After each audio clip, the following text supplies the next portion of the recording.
Welcome back, everyone. I want to go about this was it good a little different than the last one. Instead of breaking down each and every stage, I want to discuss the game overall. I will cover the difficulty of the game, what I enjoyed about the game, what I didn't really enjoy about the game, and various mechanics or stages that stood out to me. With that being said, today we'll be discussing Mighty Morphin Power Rangers, the movie, on the Super Nintendo, which featured Ivan Ooze. This game has had 4 different releases, which was the Super Nintendo, Game Boy, Game Gear, and Sega Genesis. It was released for the Super Nintendo on June 23rd, 1995.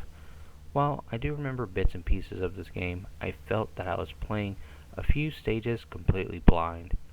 As a massive Power Rangers fan, I want to discuss how I felt about this entry of the Power Rangers game and how the game played overall. Let's dive into it. This game has 7 stages in total, which each time you complete a stage, you may pick a new ranger. This is very similar to the first game of the series, which allows you to pick a new ranger after each stage, if you wanted to do so.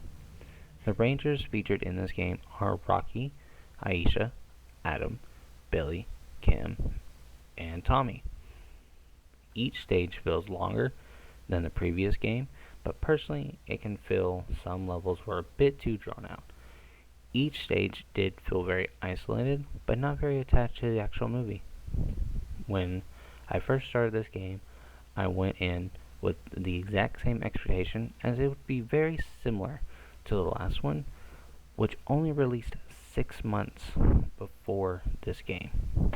However, I felt that starting the game with that expectation made the difficulty a little higher than I originally anticipated. There are some stages I felt were very hard for this style of gameplay, then other stages that were very easy, and was left with a was that it type of feeling. Some of the big standout stages, in my opinion, were the snowboarding stage. I felt this was a cool concept. You were on a snowboard with your chosen ranger, flying down mountains while fighting putties, jumping over obstacles, ducking under spiked ledges, and having to jump over gaps in the path. This was a lot of fun, even though I felt the difficulty was a little higher due to the speed at which the stage progressed at.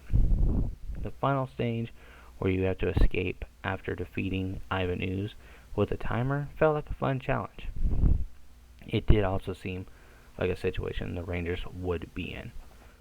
Stage 4 had a very interesting train mechanic, where there were dangerous train cars which could explode and deal environmental damage to the enemies around it. Now, let's move on to what I liked about the game. I really like the new morphing animations. However, we'll touch back on this in the dislike section as well. I felt they really improved the animation over the last game, which actually included the Ranger with their morpher versus just showing the power coin behind the sprite. I really liked the music in this entry as well. When playing the stages, I could get into the music as playing through the stage felt more impactful. Boss mechanics. In this entry, bosses used more mechanics, which I felt really utilized what the Super Nintendo could do and make the boss fights even more enjoyable. Each stage design felt very interesting, which gave each stage more depth. I would also like to mention I really enjoyed the background and foreground use of each stage. Having to change between the two kept the stages interesting. Credit sequence. While the last credit sequence was good, I felt this one incorporated more of the Rangers doing things in a more natural way instead of just the Rangers are in a car or at Ernie's juice bar. Now, for the dislikes. Difficulty scaling. Some of the stages, like I said in the overview, felt either very difficult or very easy. I wish it had more of an upwards progression to it, going from easy to even more difficult, and include mechanics seen in previous stages. The morphing animations. While I do enjoy the new morphing animations, I felt the strobe lights of the animation was just a bit too much. If I was the person who made the game, I would keep the animations the same as the first entry, with the stage darkening, then showing the ranger with their morpher, then the sprite changing. Lack of Megazord content. The Ninja Megazord is featured in the ending credits sequence, excluding the transition to the final stage to the credits, where you just see its hands. This game felt like it was created and designed to be in an arcade cabinet. While not a bad thing, I did feel the lack of save codes gave this game a bit more difficulty, simply because if you run out of credits, you start back from stage 1 and have to work your way back up. No connection to the movie. Besides Ivan Ooze being the final boss, I did not feel there was any connection to this movie. With all that being said, it wasn't a bad game. I did enjoy my time playing it, and all in all, I would recommend at least a single playthrough. If you're a fan of Power Rangers or beat 'em up games and just never got to experience this game, I would say it's worth playing through.